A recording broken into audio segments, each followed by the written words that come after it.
You can't talk about people and their emotions. You got to ask that guy, show me the checklist you followed to get the outcome. Because I can try and say things to me like, they just don't care. I'm like, well, no shit.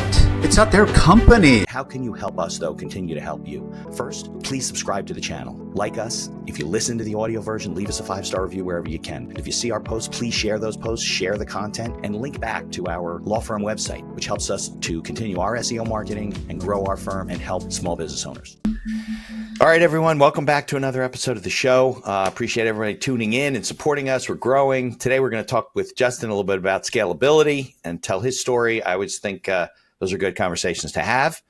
And in order to support us, so we keep having these kind of good conversations. If you're listening on one of your favorite, podcast directories, leave us a 5-star review. If you're watching us on YouTube, we're trying to really beef up the video channel. So subscribe, like us, share the videos with everybody so we can keep connecting with great guests. I always remind everybody that this episode and all the episodes we put out are for entertainment purposes only. It's not a guarantee of success or to be construed as advice of any kind. So if you hear anything that either of us discussed today, don't make any decisions without talking to local professionals, licensed professionals on accounting, legal, whatever, before you make any decisions. Justin, thanks for coming on the show. I didn't even ask you, what part of the country you're in. I know you're an hour or two behind me, right? So Yeah. I'm in Utah. Thanks for having me, Mitch. Yeah, it's good to be here. Is it cold in Utah? It's freezing in New Jersey. It's a little chilly. Probably not as cold as it is there, for sure. We're definitely like 30s here. Yeah. So, it was 30-something this morning, but it's always sunny. I mean, it's rare that we don't have sun. I'm in the south. Salt Lake City area? No, I'm in the southern corner of the state. So it's quite pleasant compared to that's the only place I've been in Utah was Salt Lake City for some business. Yeah, okay. Beautiful city. Yeah. Okay, so why don't you take it away and tell me your background, story, things you've done, and we'll get into all the scalability stuff a little bit later. Yeah, sure. So I started with a young family. I got into, I've always had an entrepreneurial streak, and I always had kind of these side hustles going on as I was trying to juggle 2 or 3 things at once. Right. A job with this side hustle, another job with that side hustle, and kind of went into a little dark spot of my life where I got into some addiction issues with pain pills at one of the jobs that I had. Yeah, that was a pretty dark chapter there for a few years, and that landed me in a rehab facility. And from there, I learned a lot about myself. I learned a lot about connecting some dots psychologically, what was going on in my brain and drivers for, it was really cool. I mean, it was a bad experience to get to that point, but what I learned there really opened up some opportunities and doors for me. Fresh out of rehab, I learned enough there about myself that I needed to go all in on me and see what I could accomplish on my own. Over the next just a little over 3 years, I grew a business into nearly 9 figures. Justin, this was how long ago? This was in 2000. It's about 20 years ago. Okay. So long time. Okay. Yeah.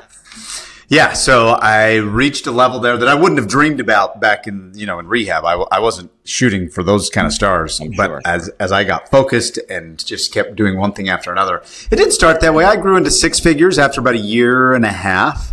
And I was pretty proud of myself at that point and thought, this is going fantastic.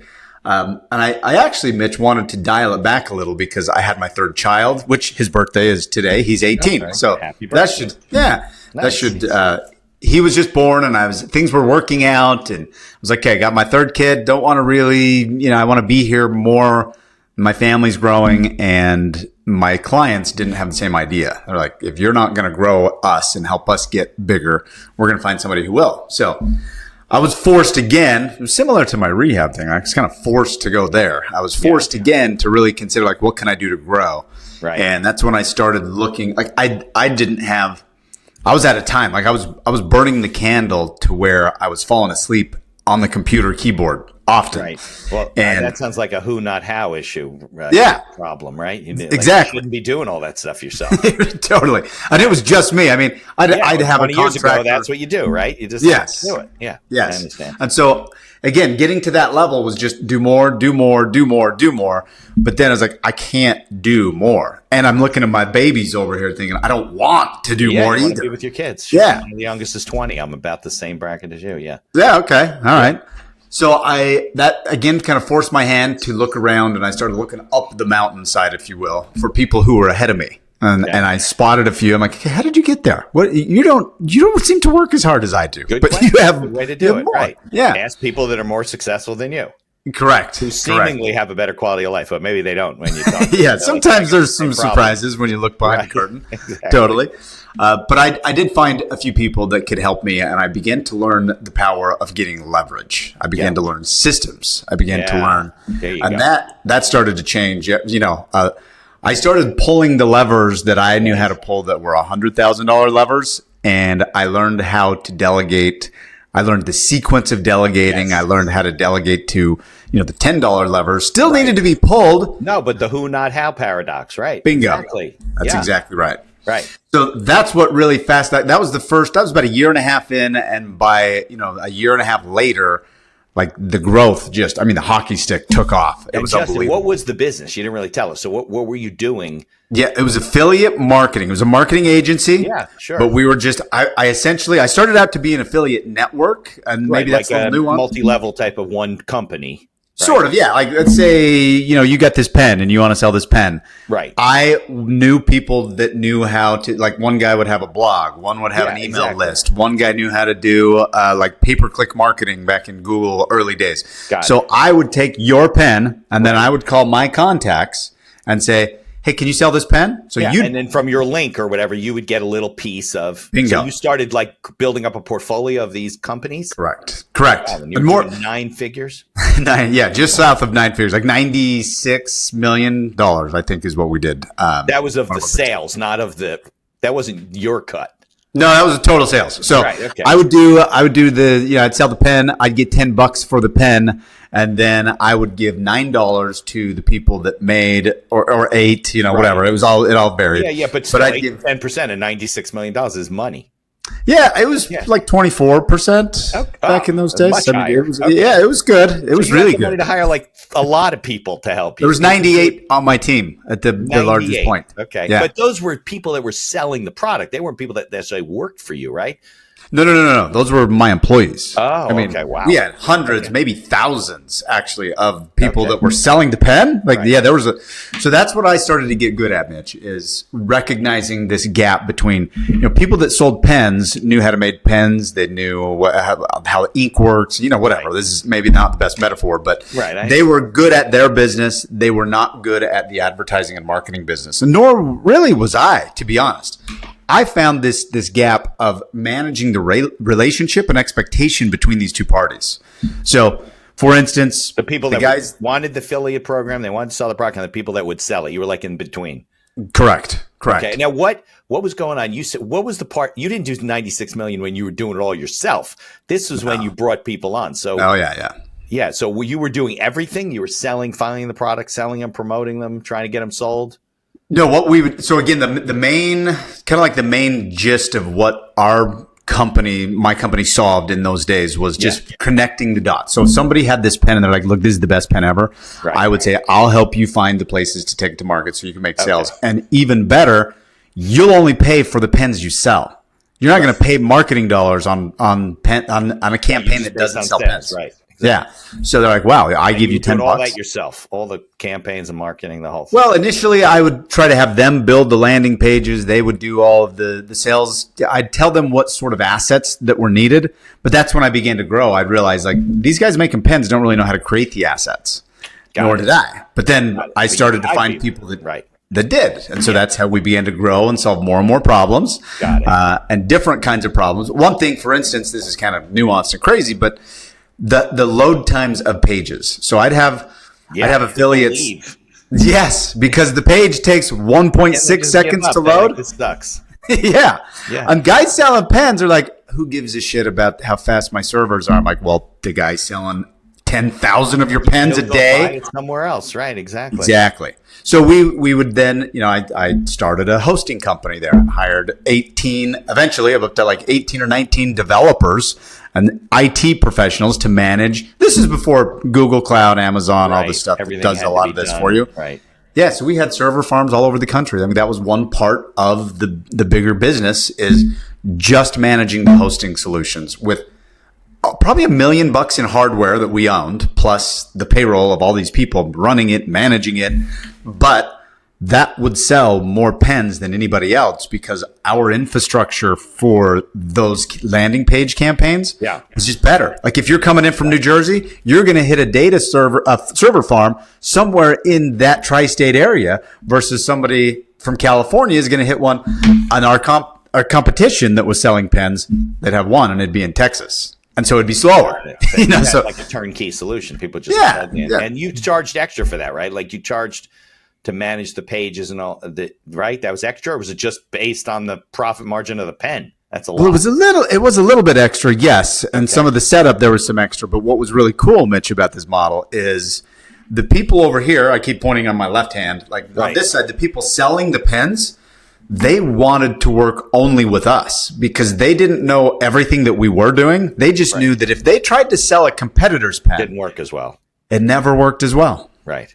Yeah, and so even when the competitors would say, we'll give you $12 if you sell our pens instead of Justin's pens. If you can't sell it, it doesn't matter what it is, right? They'd be like, well, okay, that sounds good. They'd try it for a day and be like, no, fuck that. We got to go back to Justin's company. It's funny because you're right. People will take less profit for things to work right and for not to deal with the headaches and that. And they probably made more money anyway because they sold more. 100%. And that's the thing. Like, imagine you have somebody spending $10,000 a day on ads. Right. Now, that's not the pen manufacturer. This is the publisher, the affiliate over here. Right. If they're spending $10,000 a day and they only get paid when pens get sold, but my page loads 1.3 seconds faster, and therefore we sell 400 more pens. Yeah.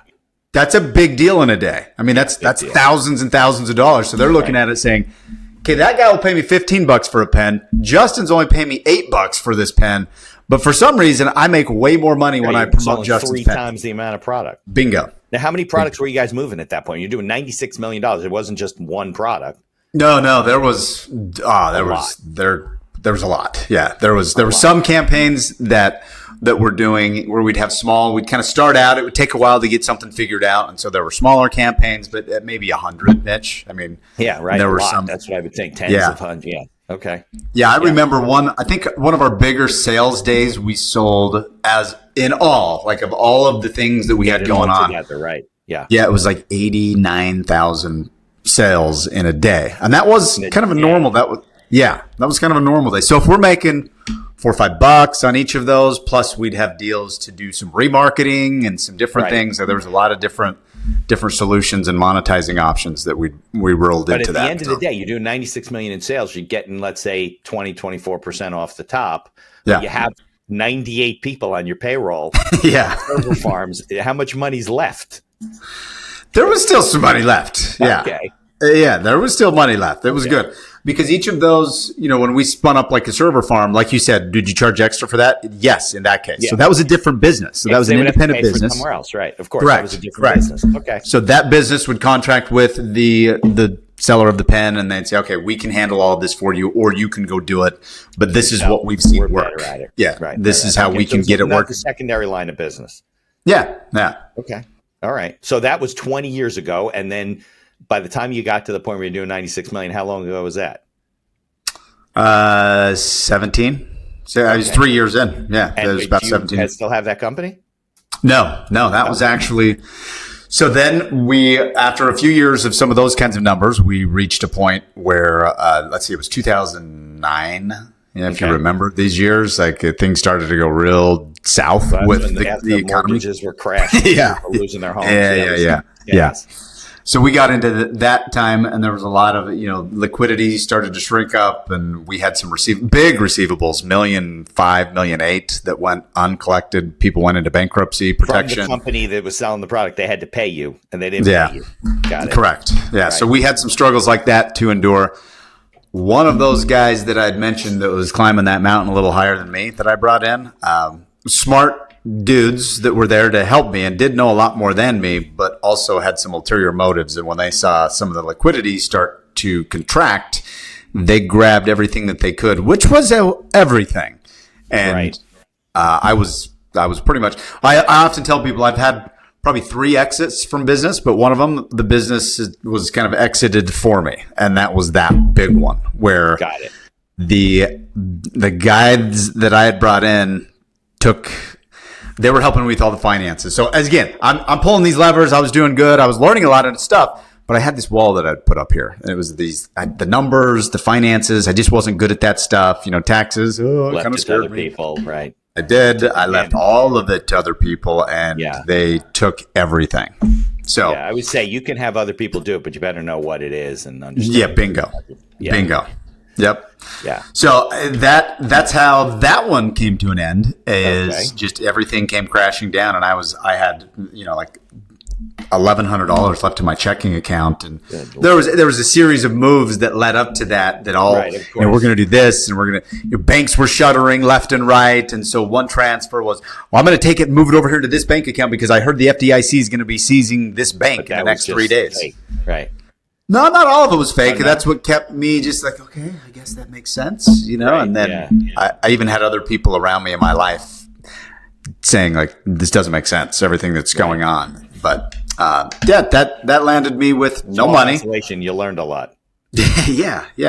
And then I learned after I finally went out and got my own, like you mentioned in the beginning of this show, like get your own private counsel, get your own local, so I did that finally for the first time. Way late, quite a bit late, and started asking questions, and it didn't look good from there, obviously. So one of the places that my counsel at that point said we need to take a look at is tax returns. So we contacted the IRS for discovery, like what tax returns have been filed, because I didn't even have copies of them myself. Not always a good thing to do, by the way. When you have to contact the IRS, you got some problems because they're not going to be like, "Oh, sure, Justin, we'll help you." They're like, "What?" Well, they will give you transcript, right? So they gave us a transcript and they showed the numbers that was filed, and I'm like, "Well, that doesn't make sense." Right. So these years when there was $46 million of revenue, the transcript showed like a few $100,000. Oh my God! Yeah, I mean, Mitch, we're talking numbers were here; they were reported down here. Yeah. So that's when that was 1 year, and I'm like, okay, what is the next year? You're like, well, where did the money go? Yeah, and it turns out if you don't pay taxes, there's a lot more money to steal. You know what I'm saying? Yes. So that's what happened. In New York City called Crazy Eddie, and he had this thing where he would, best deals in the world. It was electronics in those days, and I've heard of this guy. Didn't pay. You've heard of Crazy Eddie? I think so. Yeah. Yeah, he didn't pay the taxes, and in New York, sales tax, all this stuff, it added up to like 18-20%. So you can make a lot of money if you don't pay your taxes. Yeah. He went off to some other country and they eventually got him here or whatever. But don't pay your taxes and increase your profit margin by a lot. Yeah. Right. So here I'm thinking we had a profit margin, but there was the tax expectation that I had baked into my, because I never really looked close. I'm thinking, okay, we're doing like 96 million. We got this kind of a profit margin.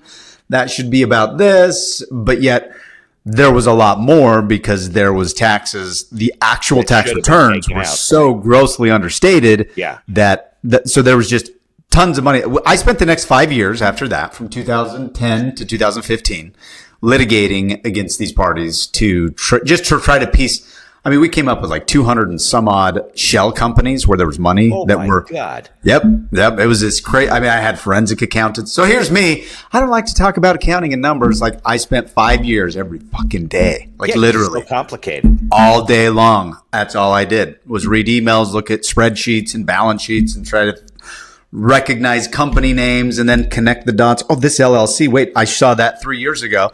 Going back to that and connect. Oh, turns out that's one of his companies. That's where $27,000 went. String board in your office. Yeah, I started to look like a beautiful mind going. I was losing it. Yeah. Oh, that's so funny. Yeah, but well, I hate to say it, but you probably learned a lot about finance and accounting. I did. And how to hide things and how to play games and rip people off. Yeah. We still didn't get to, I mean, we didn't put Humpty Dumpty back together entirely, but we got enough to account for, I don't even know what the exact number was, what we came up with, but I had a team of people and I spent everything, borrowed everything that I could, leveraged everything because the bad part of this was the taxes, now tax you returns stuff, right? Yeah. Yeah. And just because somebody else took the money, the IRS doesn't really give a shit. Don't really care. That was your problem. Yeah. You should have been the one to keep an eye on. Yeah, yep. That's basically their position. Like, you should have learned better. Yeah. exactly. So it was my name on the entities, therefore I'm the responsible party. So I had to fight like my life depended on it because, again, my life did depend on it. And it was like, well, I fight this. And that's what my attorney said back when I began talking to people that I should have spoken to years earlier. Right. Like, well, you can just hope, like you can just hide out, go away and hope that nobody ever looks. Right. And then in 10 years it would pass. You'd be past the statute. Exactly. Yep. If you pass the statute, then maybe everything's okay. And I'm like, well, what happens if somebody does look? They're like, maybe you'll go to prison. Right. You know, there was tens and tens of millions of dollars that didn't go where it should go. So, yeah. So I'm like, well, how do I go back and pay it? They're like, right. You just show that you're doing the right thing and you probably spend the rest of your life. And you work with them. Right. Yeah. Because if not, they think that you're just part of it. Correct. Right. And they don't really care. They don't care. And their job is to collect money, and they have a job. And it's not like they run the IRS so they can make their own decisions. They can't even do that. They have to follow their rules, which suck. Yep. Yeah. No, I've seen people get crushed in that. Even the ones that are trying to be cooperative. Yeah, for sure. But it's not like you found a bank account in the Cayman Islands with $40 million in it. You just write them a check. The money didn't exist. Oh, that would have been nice. Yeah. Yeah. It didn't exist, right? No. Wow. So I was able to settle those like a week before we were good to go to trial. Yeah. I was able to settle all of those complaints. I mean, one complaint that I filed. Against your ex-partners. Yeah. Okay. And one complaint that I filed turned into dozens. I mean, we had cases because that was one of their strategies, like just bleed me dry, you know. Right. So anybody they could find to serve, they would serve, and I'd spend 10-15 grand in a 3-week diversion to get that case dismissed and or consolidated back into our federal court cases. And so they would kept adding parties to the case. Yeah, just frivolous shit. Third just party. Yeah, right. Yep. No, a friend of mine, a relative of mine, like anybody, just anybody to kind of smoke screen. Well, that's what whatever criminals do, right? So, yeah. It was quite the 5 years, you know. Yeah, it was nuts. I literally had to pick. I started meditating during that time because I was going to lose my mind. I couldn't imagine. I'd built this all the way. Come from rehab. Yeah, okay? I was about to lose my family. It was right. Only one. You should only do that once in your life, by the way. So now you're going through the fire again, right? I know. So now I put everything back together. I think I'm doing good. And then back to rock bottom. It's like, okay, now I have 5 years to fight through that. And with nothing, like the money was all gone. Take everything from you. Yeah. Yes. And so at one point I was into my lawyers. They had a second mortgage on my house. They had that lien against that. Yeah. And their total debt that I had with them towards the end was about $1.2 million. Wow. And that's after I'd already paid that. We settled with the accounting firm that was because they were in cahoots with it. So we settled with them for a bunch of money. Yeah. And their E&O and their errors and omission insurance paid quite a bit of money. And that gave me enough runway to get through the next year or so. But that legal fees goes pretty fast, when you got 10 people working. Yep. Yeah. So I was into it, millions of dollars in legal fees. Wow. And at the end, I was into them. Like they kept extending me credit because they were convinced we'd win at trial. But even if we went to trial, I don't know that I would have got money out of it. So luckily, the way it turned out, behind something. No. Right. People think that if you win in court, you win. They give you a bag of money. A piece of paper. I don't know about in Utah, New Jersey. When you win a case, they give you a bag of money as you're walking out of the courtroom. They go, here, you won $10 million. Here you go, and you get a suitcase, and you get to leave with the money. Yeah. I try to explain to people. There's like you win, and then collection is a whole nother world. Yeah, that's like another 5 years. Right. If you even get that. I have a client with it's tens of millions of dollar judgment. I don't think over his lifetime we've collected 50 grand from this guy. He lives under the crust of the earth. He's filed for bankruptcy. He has multiple companies. Yep. And it's just hard. That's what people would. That's absolutely true. People would think like you should go to trial. You should prove this. I'm like, I've spent 5 years learning just how complex this guy can make a web of financial. Like a tapestry of just chaos. He had a head start on you. So yeah. And I've only begun to scratch the surface. Do you think I'm going to, like, if he really wants to keep it from me, do you think I'm going to get there? I mean, mind you, I'm $1.2 million, $3 million, $4 million into my attorneys now. Like, they're not going to keep going forever. Right, of course. So luckily right there at And I don't know if it was just God's grace again, probably, that saved me right at the end, like it has so many times. I was able to settle with him for the legal fees that I was into, not all the legal fees, but the legal fees that I had, Right. and the taxes, plus just a little. I had some late fees and penalties that And they ended up paid kind of working out. Yep, I settled a week before the trial date was to start. Yeah, I mean, it's funny because it's like a balancing act, right? You're like, I know I shouldn't be doing this because it's going to take a lot out of my life and it's going to cost a lot of money. And I don't know if I'm going to even collect anything, but I got to prove to the IRS that I am doing something about this. Plus, Yeah, exactly. Plus, in your mind, like, should you walk away and let these, I hate the word motherfuckers, get away, right? Seriously, just be able to walk away scot-free and probably do this to someone else. Yeah.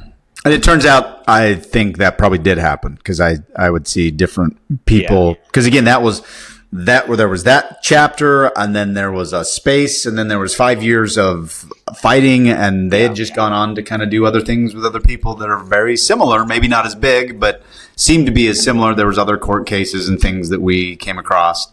But that was just, I will say this, Mitch, and it's not that I'm benevolent or, I did. When I started meditating, though, because I thought I was going to I didn't know if I could keep it together, and I wanted to be there for my kids. That was the whole reason I started the fight. I thought, I can't just pretend it didn't happen and then have the IRS show up in 2 years and haul me away because my kids need a dad. Yeah. So 2 years in, I'm like, oh shit, maybe this is not going to be a good dad moment for my kids. But I learned to meditate to try to get some space. And that's when I came up with, I was able to get peaceful with the idea that it's not, I didn't want them to do it to another person, but it also wasn't I kind of had to learn forgiveness, I guess. Yeah, you do. I mean, it was eating they me say, up. we don't like Justin, so let's steal all his money. They're just criminals. That's what criminals do. People that are take advantage. I'm sorry that you connected with them. That happens in your life. I'm serious. Like, life is just like a game of, dealing with people, and you never really know. I've had a lot of bad partnership relationships, not people that have necessarily stolen from me, but just not good partners, nice people, whatever. And I constantly find that people, I'm not saying you should always do things yourself. Obviously, you couldn't build your organization without having the right people, but partnerships and trusting people, it's hard. People they get in bad ways. Maybe they get in trouble in their own life and they have to do this and they take advantage. I'm sure you never even knew, what's the mindset around doing this? Like, why, right? They didn't sit down and say, Justin, let me explain to you our whole thought process and why we did this, right? They never explained that. So you have to get peace at that and say, you know what? I don't need to figure out what's going on in their head. Right. Exactly. I learned some of those skills in rehab. I learned my own journey. Yeah. And I learned one of the things they teach you is a transition plan. You plan for your worst days, and so I had some of those skills and tools, and I was like, okay, this is worse than I thought it was going to be. Right. But I was able to go back on that. And that's not something that many people, my opinion of rehab is that everybody should go. I think these guys therapy, that did this right? to me, just have an intensive, 4 to 6 weeks, no phones, no distractions. You're just learning about you with a team of professionals there to guide you through that process. Right. And if they would have done that, if you're not strung on a drug, so it should be more of a spa environment where I could get on board with that idea for sure. Right, exactly. But cucumbers, I agree, 100%. Yeah, self-actualization. Yeah, it's big. Learn the hard way. Going. Yeah. And some don't ever. I think of these people they didn't sit down with this conscious plan, and I just think if they're very, very smart, but if they would deploy that brain, I mean, we're talking a couple master's degrees in accounting and finance, a law degree. I mean, these guys, well educated, super smart, but they find a mark and then they go pray out. Like, dude, just build some shit. Create value. Do something in the marketplace that people can get on board with instead of being like a cancerous thing that just sucks the life out of the next host that you can find. That's their MO. Look at and some of them are smart. And it doesn't lead to success anyway, right? If you have all these degrees, you don't bury them in the backyard and a money tree grows. Yeah. There's no correlation between. No, exactly. So what would you say? I know this is a big question, right? But what would you say? What's the one or two takeaways that you got from this? Never thought this episode would be this is a great episode. What would be takeaways from what you went through with this whole thing? I would say probably, I think there's this thing that entrepreneurs have that I've now noticed because I coach a lot of them now. You know, I got into coaching since then, and so now I help other people through some of this. We're try to use scaling and I use my experience and some of the shit that I've got kicked out of me to help other people avoid some of that. Yeah. And so now with that hindsight and that reflection, being able to look back on what I did learn is we think that we have to know. So if somebody is an electrician, right, they know a lot about electrical stuff. They know circuits, they know amperage, wattage, you know, circuit breakers, the whole thing. And so when they think of numbers, they don't know anything about it. Right. They're like taxes. I don't know that. They think in terms of electricity. Correct. Yeah. But then they think their skill needs to be comparable to their skill in electricity. Right. And it does not. And so that's the answer to your question, Rich. It can't even be. Right. No, but that's the thing. It's not logical. But so many people think that way because that's what they're used to. Like, hey, for me to be good at something, I got to be fucking good at something. Yeah. And I don't think that's the case. And if I would have, again, if I could go back 20 years and start over, what I would have told myself and what I took away from this now is just because I'm not good at numbers, I'm not a fucking CPA, doesn't mean I can't look at a balance sheet and a profit and loss statement and say, with a professional, bingo, that I could have learned this much over the course of the next quarter or year. Right. And that's what so many entrepreneurs I see. That's one of the big holes that they have is they don't know their numbers. They don't want to look at their numbers. They don't want to talk about the numbers. They're afraid of them. They don't understand. They don't understand. And they don't want to know that they're really not making money. I think down, right? But it's even the guys making money, they don't want to look at it. They just look at their bank account balance and it's big, but they don't know that they got all these payables. No, because entrepreneurs were mostly creatives. Yep. We like to create. We like to build. We don't like the financial side of it. The most successful ones I know are very creative, but they know their numbers. Right. And that's what I learned there. That's what I try to coach people now. I learned it through that episode is I can spend, and I did it for 5 years. That's how I know this to be true. But you don't have to go through that kind of shit just to learn that I could. Now I have something, one of the mechanisms that I teach a lot of my entrepreneurial clients is put a calendar event, call your accountant and find out when they can meet once per quarter, and you set up a meeting. Yeah. Your accountant's probably $200, $300 an hour or something. You put an hour on the books once a quarter. See how much of that money that would have saved you. Just watch what happens. You get to the end of the year, your mind is going to be blown. It would have saved you millions because you would have caught what these jerk-offs were doing early on. It would have saved so much. And it still does. Of course. It still does, Mitch. I called I have that quarterly standing meeting with my accountant. Called my accountant. His name's Paul. I called him. And I usually don't have. Paul too. Look at that. Okay, cool. Maybe he's the same guy. Maybe. Probably not. Mine's in Utah. Right. But I call him. My wife had been driving the Expedition that we were leasing. And this was years and years ago. We lived in Vermont at the time. Oh. She's driving the Expedition the day before we're going to turn the lease back in. The day before. And it snows this much. It was like late October, mid-October or something. Maybe you're getting your calendaring from one software and you're invoicing from another. Even it was a platform that we use as one of our sponsors to run our entire business. And there's other features like auto payments and integrations with QuickBooks. Visit Evenue.com, EVONUE.com to learn more. There's also a link in the show notes. And be sure to tell them that the Accidental Entrepreneur referred you. This podcast is brought to you by our affiliate sponsor, iEmployee. iEmployee is a virtual assistant service that hires almost anyone for any role in your company right out of the Philippines.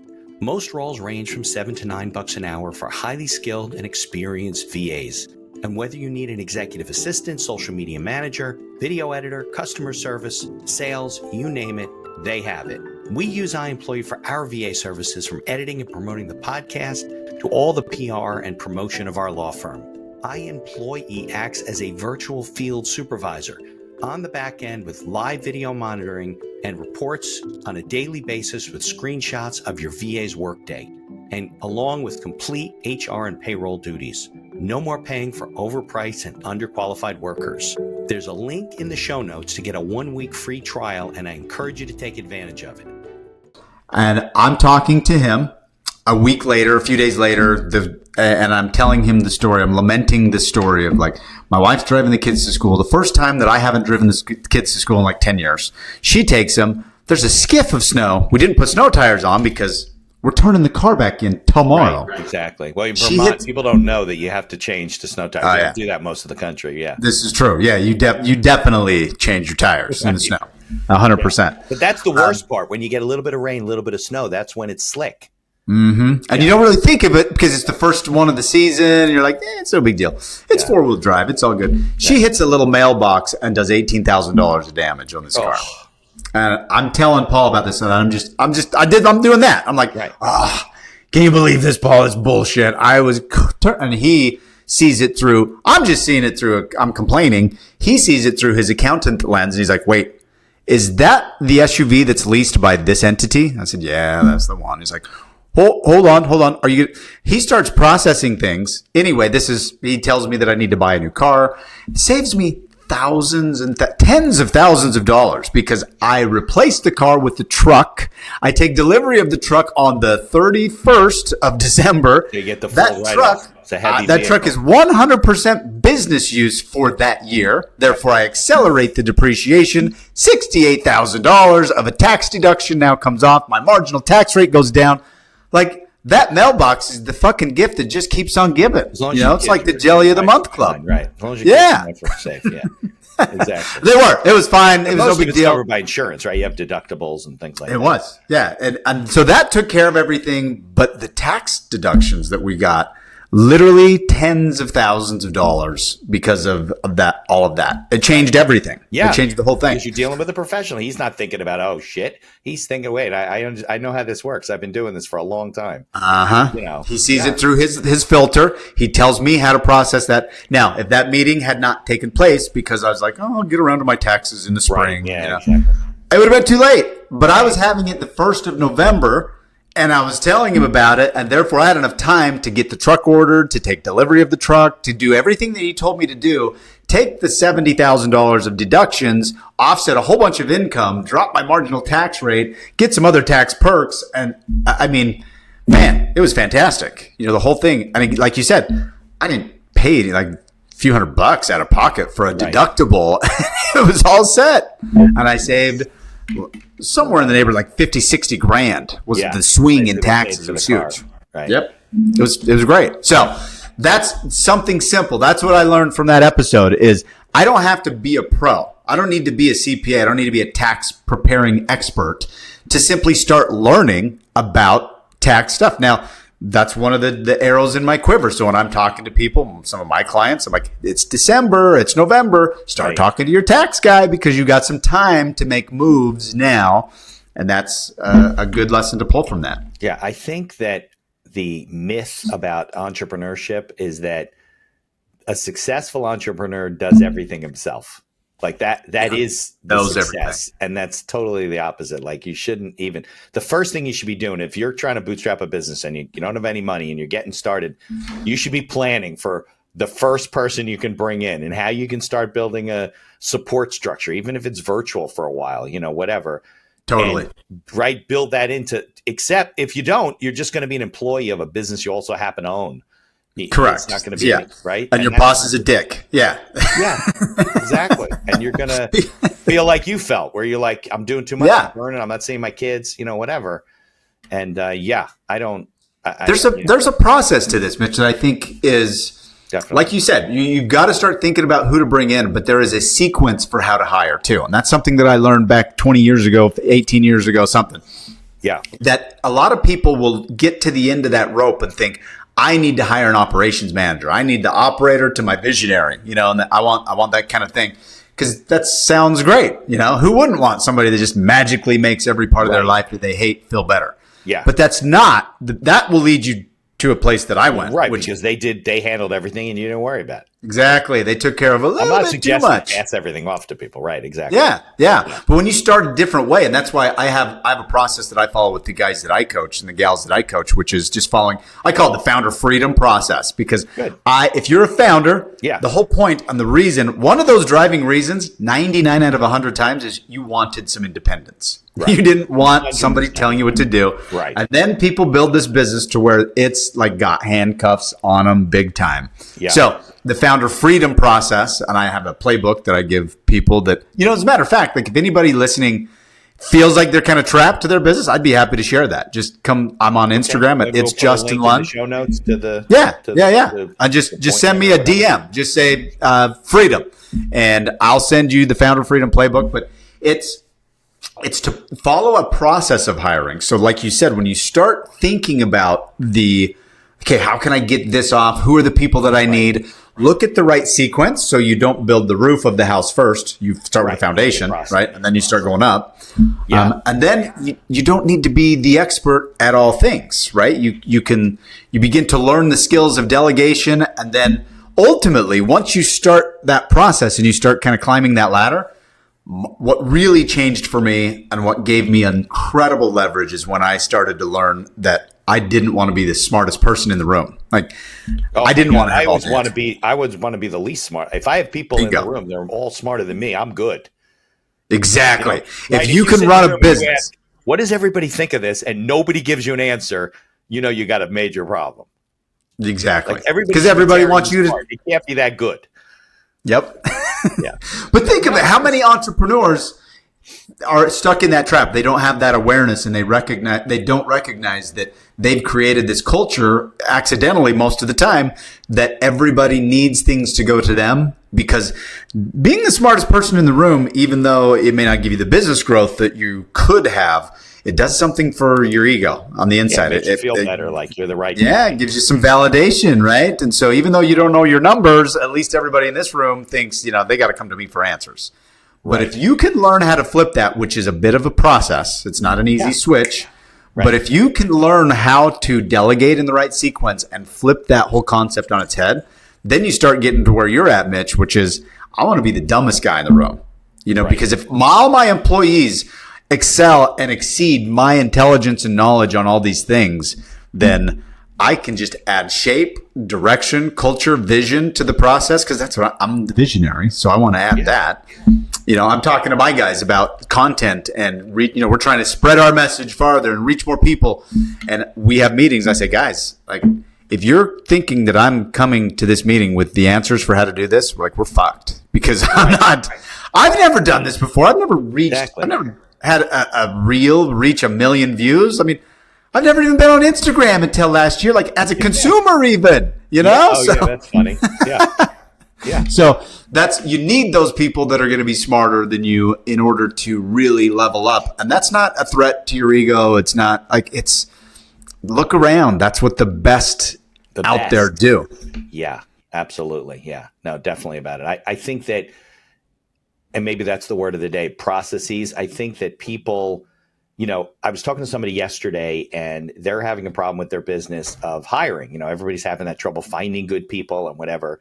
And when we really, when we really drilled down, he wasn't even sure. So he has a new person who manages the business and he does certain things, and she's really handling the hiring process, right? So he used to handle it when it was being much more successful. So he wasn't even sure if it was, they're not getting enough quality candidates or something was happening along the process that was derailing this thing and people weren't taking jobs or whatever. So when we got down to it, I said, you have to have a process in place so you can know what's going on, have your finger on the pulse without it being overwhelming to you. Because he did have those processes for the people that she was then supervising for the work that they did and stuff, but he didn't have it, right? And when he really realized that, he said, yeah, you're right. I don't really know what's causing this problem. And I think that a lot of people do that, right? You hire good people, but over time, people get siloed and the departments aren't communicating. The people in the wrong seats now, they all moved around the bus. Your assistant is now the office manager. Maybe they're capable of doing it. Maybe they're not. I don't know. Right. Yeah. And you got to put these things in place. So that's a lot of the planning, like you said, about, building your business plan and your strategic plan and then keeping it going and building up, right? The systems in place to allow, because that's what really allows you to get the freedom. Having systems, right? And the peace of mind to know that you don't really need to put together the spreadsheet. You just need to understand how it works and where the money's coming from.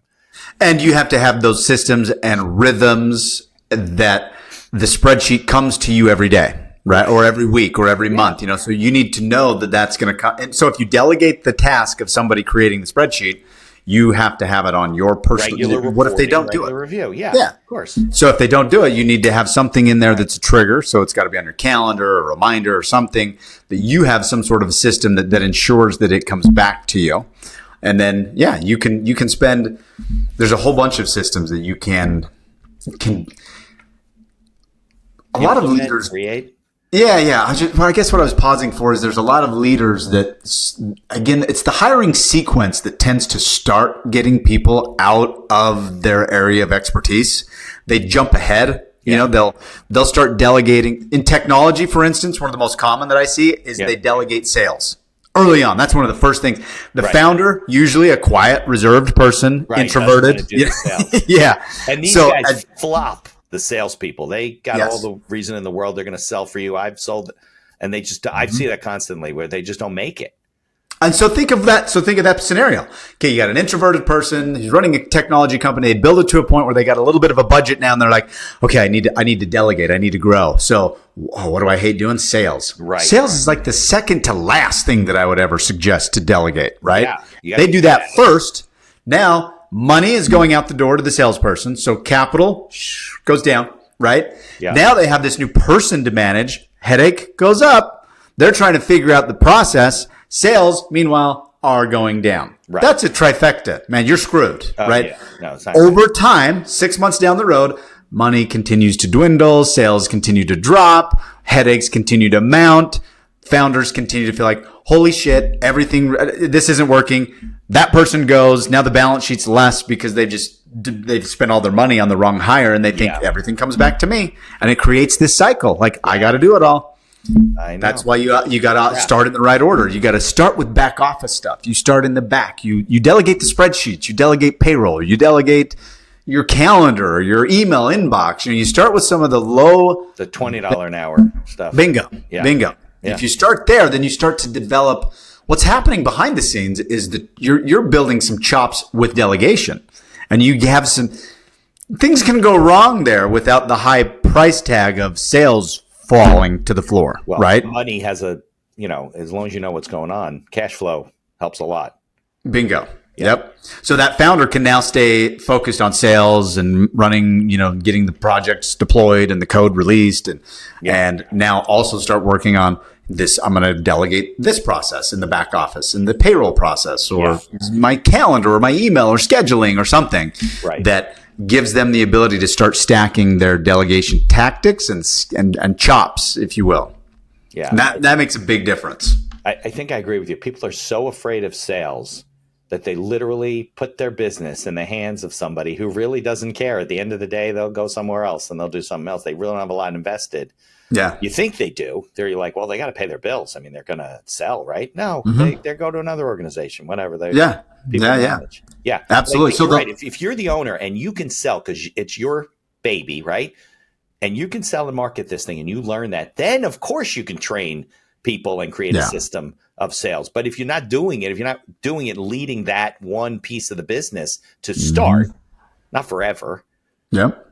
It's going to be, that's like one of the. That's why I say sequencing, right? So you just said, if you are the owner and you can sell because you're the founder, you have more passion, more energy, more knowledge. You understand it. Right. But once you know it, you can then delegate it because you can create the systems. Well, creating the systems is a whole nother skill set unto itself. Yeah, it's true. So if you start down with the right level, I call this the delegation priority pyramid, right? Okay. On the bottom layer is like, this is our foundation. We start with back office stuff, the $10 an hour task. Let's get rid of email, calendar. Right. Let's figure out how can you give something to somebody else and ensure that it gets done nearly 100% of the time. I don't think 100% is the right expectation. So I always say nearly, right? Because if somebody else can do it and you don't have to do it and it gets done almost all the time, that's a win. Enough. We're in good shape. Yep. Right. Yep. So if we do that for 3 to 6 months, now we have some skills in delegation. It's like, oh, I had to teach that assistant how to do my emails and how that rhythm works. And this is how I did Maybe I could do that in sales now. Right. Now you're climbing the pyramid. You're getting to a higher sales is the lifeblood of the business, right?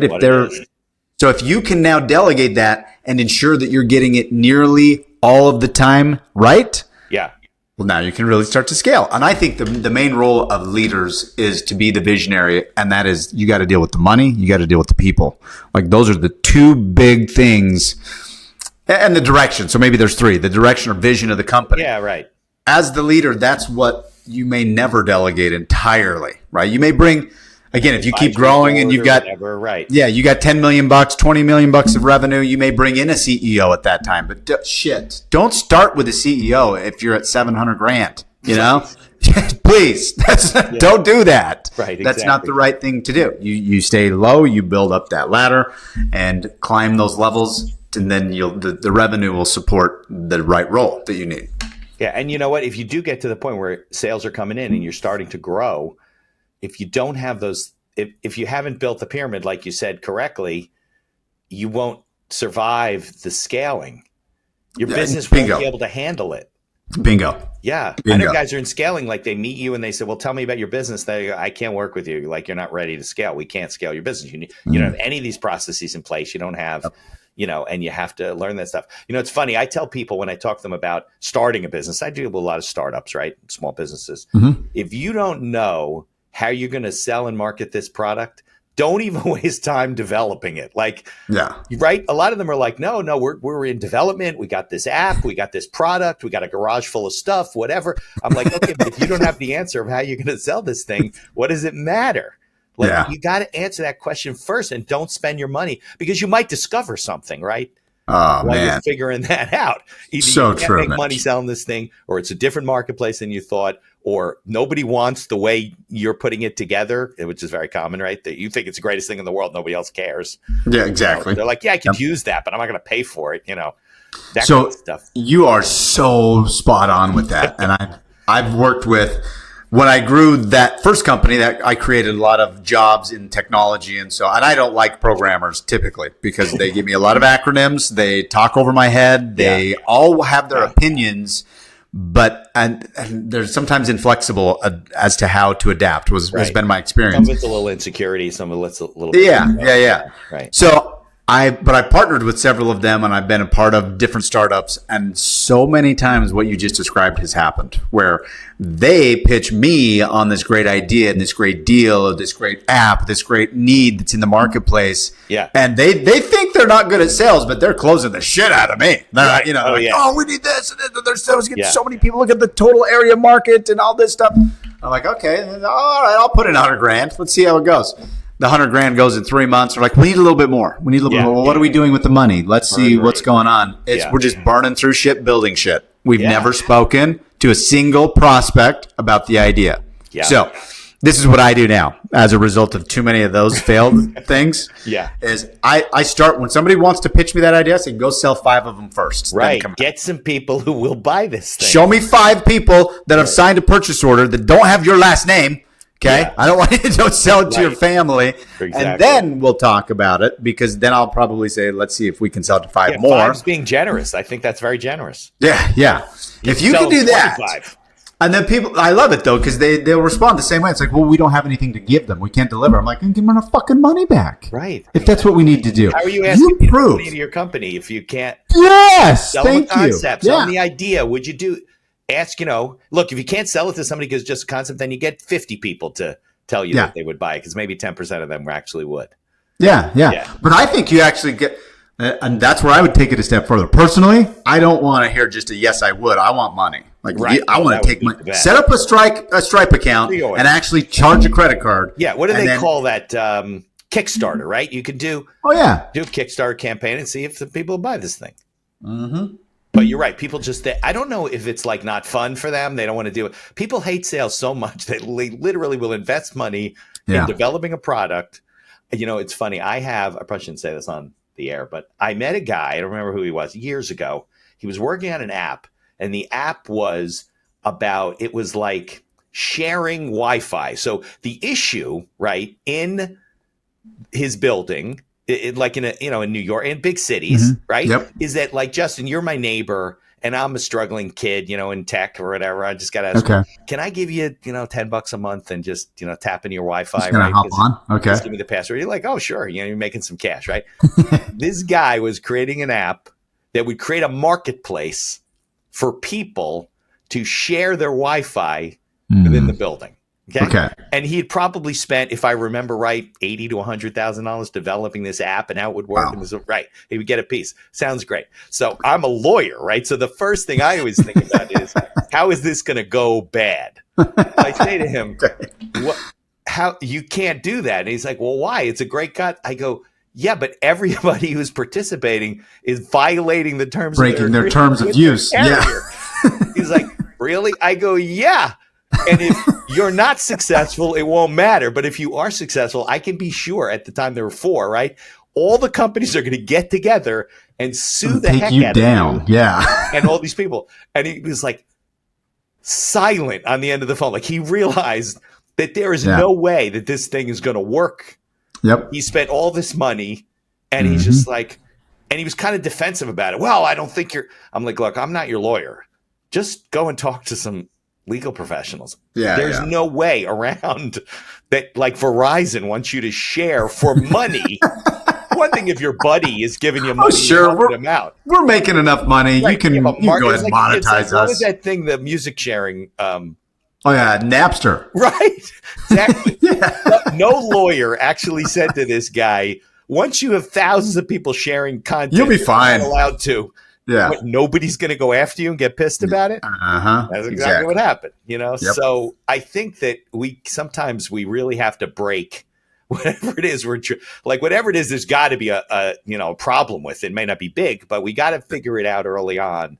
Oh, for sure. Somebody buy this thing. Is it legal to do what other, right? And yeah, but people, they just look, that's how you stay in business. That's how I stay in business. People keep doing the things they're not supposed to be doing, or they don't think about it, or they don't write it down, or create a business plan, or which gets you to think about things.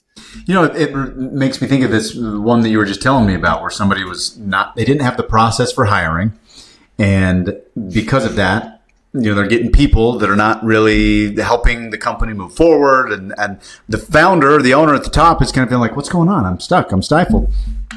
It's kind of back to the same concept. I call it unicorn hunting, Mitch, where I think founders, we have just like this guy you described, right?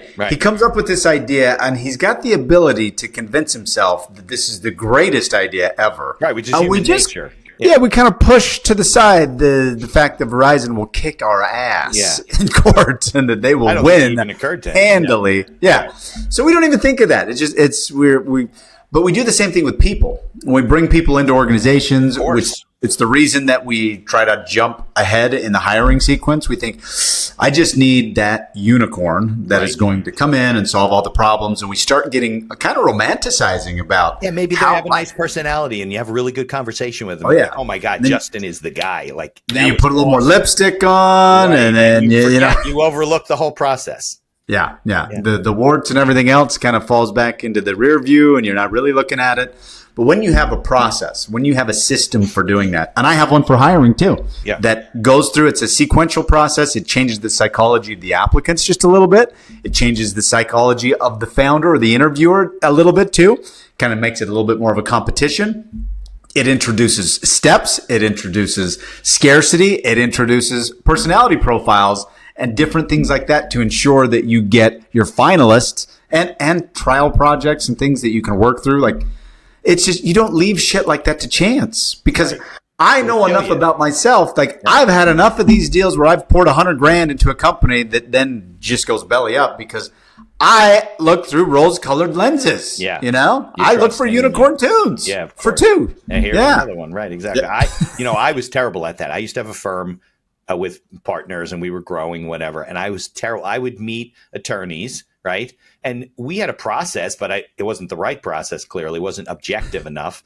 Okay. And I would meet an attorney like maybe my age or whatever. They weren't young, out of school people. They had books of business, had a small practice, but they were looking to hang a shingle. So I was like, we could take a certain percentage of their business. They got to pay their bills, right? So they got to do a certain amount of business. And our costs are lower, and it was all mechanical. I was like, of course that's going to work. Nothing. Like, really nice people, but didn't really do a lot of work. We would just manage and hang in there like they were doing before. And I'm thinking, like, how are they paying their bills? Like, I don't know, man. It didn't even matter. Right. Like, we weren't making any money. And I was not good at picking the right people. We're really not good at it. Because you do. You meet people, you're like, oh, I like Justin. I'd love to spend some time with him. I want him in the firm and good energy. But you didn't bring any business in. So then what's the point? So that what you just described, that's like bringing associates into a firm to grow the firm. That was that. Yeah, exactly. Okay. Guys with books of business who are at another firm, and then they come over and they supposedly have a certain amount of business. But you try to verify, and then they come in and they shit the bed. It's just yeah. Absolutely. So that did not work out. But I find that common. Like you need some sort of especially with professionals, right? You need some sort of objective way to not get your head in the middle of it. Mm-hmm. And say, I think Justin's a great guy. What do you mean? It's but we did that test and he met with those other people and he failed all of the things. Like you're like, oh, I didn't, just to wake you up, right? Yeah. And so those are all, to me, Mitch, those are all like indicators. Like maybe say there's 5. Right. You got, and I don't know if each one of them gets 20% of like weight or what it is, but when I'm looking for professionals, because I've made this whole litigation thing, I started with 2 attorneys. And went about 4 months in, and I recognized that I was going to get my ass handed with the to attorneys me. you had. Yes, they did not have the depth. They did not have the wisdom. They didn't have the balls to fight these people. Yeah, like they just takes that. Even though they were litigators and they had the thing on the wall and everything. And so I began to develop as a process. Again, I was like, I just took that on a referral. That wasn't a fucking system. I didn't measure anything. I didn't compare. I just, I'm going in. I'm scared shitless about all these things I got to deal with. And then I'm like, okay, I know systems. I've created systems. I learned how to build systems and manage people. So how can I do this? And then I went through and I called 10 attorneys. I set it all up. I did some research. This is before ChatGPT, obviously. I'm doing research. I found a few that I felt like would be. I got a few more referrals. I stacked them up. I had a list of 10 or 11, I believe. And I called them all in order in a day. And some I had to get back to, but all in a day, I spoke to all of them. Now, what that does when you have volume, you learn a lot. Yes. Yeah. And it was very clear. Like, after the first call, this is what I thought. I like that guy. Yeah. Oh, I like that guy. He seems like a pit bull, man. He's a shark. By the time I got to the end of the day at 6 p.m., I realized that guy would also get his ass kicked. Yeah, it's just, and there was a woman. You had no relative comparison or bingo. To look at bingo. Right, of course. So what kicked in was my rose-colored lenses. Yeah, it was the unicorn hunting thing, right? But when I had 10 conversations in a day, there was the lady in the middle that I just realized she's my go-to. And I don't, out of all those people, I don't know if any, the nastiness of that litigation process was so, when we were deposing the main character, federal, and maybe listeners probably don't know this, federal litigation, deposition rules state that you can depose a deponent for 8 hours, right? 1 day. You get a day. This, we were getting stonewalled. We're 7 hours in and we ain't getting shit, right? It's just nothing. But she's going at it and poking a few holes in this guy and kind of poking the bear. And this guy is like, kind of got his ego to flare up. Okay. We called the judge right then and said, look at what we're dealing with. This is this. The judge said, you can depose this man for as long as you want. Nice. We went 4 more days after that, 8-hour days. Yeah. And that's the only, I don't know that there would have been another attorney that could have done it that way. Definitely on my list of 11 or 12 that I had now. And so like these things, that's the difference of massive failure. Like because he was at nothing at the end of 8 hours. Those first 2 guys I hired, they would have been like, oh boy, this is going to be tough, man. We didn't get anything out of our main witness, and they've been shitting their pants. And this lady was like, fuck this. We're not taking this from this guy. And called the judge and got things like just knew that the goal wasn't in that moment to get the answers. The goal in that moment was to get an eruption that pissed off the judge. Right. And it did. It won. We got 4 more days, a total of 5 days of deposition. Right. Now he's not going to be able to keep that up. Correct. It's hard to keep your shit together for 5 straight days and not say a word. Right. And so, yeah. Well, that's why interrogation works when you interrogate somebody for 22 hours. Bingo. 2 hours? No big deal. Exactly. 22 hours? Yeah. Things get weird. Yeah. So that is part of the process to go through when I'm bringing in again, the moral of the story, I think, is that you need a process, and your process the is emotional issues out of it. Yeah, Emotional cloud, I call it. It clouds your judgment. You said rose-colored glasses. Yep, that's right. Yeah, that's right. So you need a process. You need to follow. You need to follow a checklist. Like this is from one of my coaching calls yesterday. It's just simple diagram. Like you can't talk about people and their emotions. You have to check boxes. You got to show. You got to ask that guy. Right. Show me the checklist you followed to get the outcome.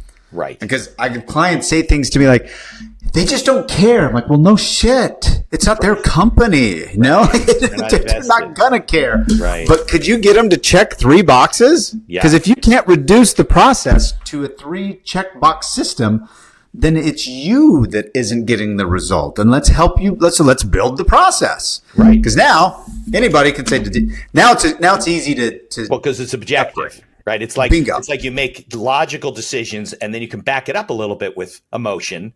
But you can't make emotional decisions and try and find the logic to support it. Usually you will find the logic. You'll create the logic.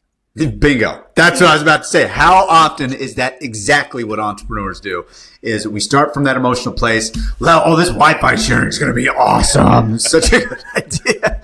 And then we try to create the logistical, the logic to support that. And we create the argument around our emotional hunch. Yeah. And there's something special about that. You know, my wife says it this way. She says, I don't know how you do it. You guys, not just me, like entrepreneurs in general. So you get up and you get up earlier than anybody. You go at it like your life depends on it. And there's nobody telling you what to do. You don't have any time card. But you're unemployed every day you wake up. So that's Bingo. what drives you, right? Yeah. She's like, if that was me, I would wake up and go to the couch and turn on the TV. Right, and just exactly. be like Those people shouldn't be entrepreneurs. They should go work for a company. Yeah. And she knows that, right? She's like, that's just not my thing. I could never do that. Yeah. So to me, it feels normal, but it is special. And if you learn, that's why I love working with entrepreneurs and teaching them how to scale, teaching them how to build systems, just stupid things like this, just to show them you have this ability, but all of your employees likely do not. Stop expecting it of them. And let's show you how to create this subjective system, because let's say Jose doesn't check those 3 boxes. One time, you tell him again. The second time, you fire his ass. Yeah. Because if he doesn't care about if he knows clearly what the 3 boxes are to check, and he doesn't get the boxes checked, well, then he doesn't care enough to keep the job. But if you don't create the checklist, he doesn't really know what's expected, and you just want him to show up and care like you do, well, then you're an idiot.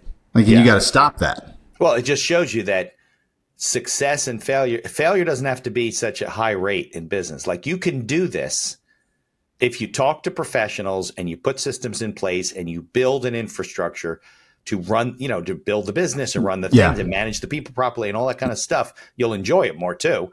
But we won't have like an 80% or more failure rate after. Yeah, totally. That doesn't include the ones that struggle. I always say that, like, if it's an 80% of them fail within 5 years, the other 20% probably struggle. 19% of them fucking hate it, right? Probably. So maybe 1 or 2% are really successful. Yeah. So it's a very low rate, but it doesn't have to be that way. No, it doesn't.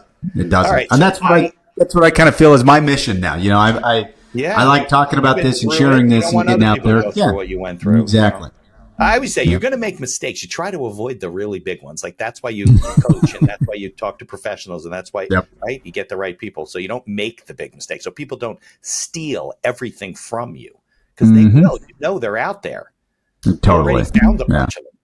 Yep. You don't even have to look for them. They found you, right? So yeah. Oh yeah.